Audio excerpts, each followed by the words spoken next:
দ্রুত বিচারের ব্যবস্থা ও রাষ্ট্রীয় স্বীকৃতি নিশ্চিত করতে হবে।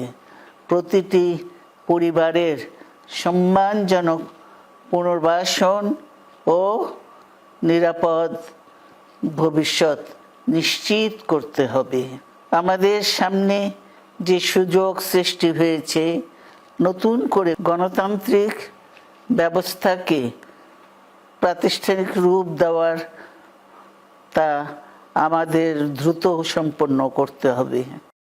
অন্তর্বর্তীকালীন সরকারের পক্ষে জনগণের প্রতিদিনের সমস্যা সমাধান লাঘব করা সম্ভব নয়। আমি বিএনপি সহ বাংলাদেশের প্রতিটি গণতান্ত্রিক রাজনৈতিক দলের নেতা কর্মী এবং সমর্থক শুভাকাঙ্ক্ষীদের দৃষ্টি আকর্ষণ করে একটি আহ্বান জানিয়ে বলতে চাই, আসুন আমরা যিনি যার ইচ্ছা মতন শর্তের তালিকা না বাড়িয়ে শহীদদের চেতনায় বাংলাদেশকে উপলব্ধি করি।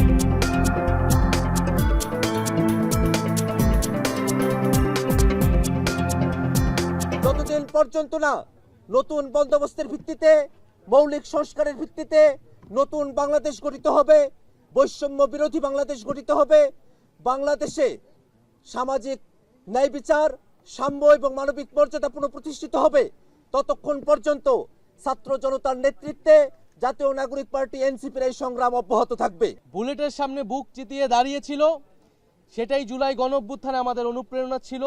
আবু সাঈদের কবর থেকে পুনর্ব্যক্ত করছি যে একটি নতুন বাংলাদেশ গড়তে হলে আমাদের অবশ্যই বিচার সংস্কার এবং গণপরিষদ নির্বাচনের মাধ্যমে নতুন সংবিধানের দিকে যেতে হবে। সফলতা কি এখন ব্যর্থ হয়ে গেছে? এই সফলতা তো আছে যে আমরা এখন মুক্ত আছি, আমরা স্বাধীন আছি। আমরা এটাকে যে দ্বিতীয় স্বাধীনতা বলছি, সেই স্বাধীনতা এখনো কেউ কেড়ে নিতে পারেনি। সুতরাং সবচেয়ে বড় সফলতা ছিল স্বৈরাচারকে বিতাড়িত করা, ফ্যাসিবাদকে বিতাড়িত করা, মানুষকে মুক্ত করা, দেশকে পুনর্বার স্বাধীন করা। সেটার অর্জনটাই হচ্ছে সবচেয়ে বড় সফলতা, এবং এই সফলতা এখনো বহাল আছে। সুতরাং এটা ব্যর্থ হচ্ছে কথা বলার কোনো সুযোগ নেই। আসুন এই জুলাই মাসকে পরিণত করি গণজাগরণের মাস, ঐক্যের মাসে।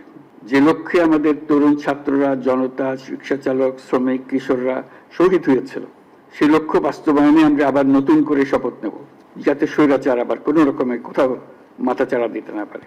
আমাদের এই কর্মসূচির মূল লক্ষ্য জনগণকে গণতান্ত্রিক অধিকার সম্পর্কে সচেতন করা, রাজনৈতিক দায়বদ্ধতার দাবি জানানো এবং রক্তের বিনিময়ে পাওয়া সংস্কারের এই সুযোগকে হারিয়ে না ফেলা।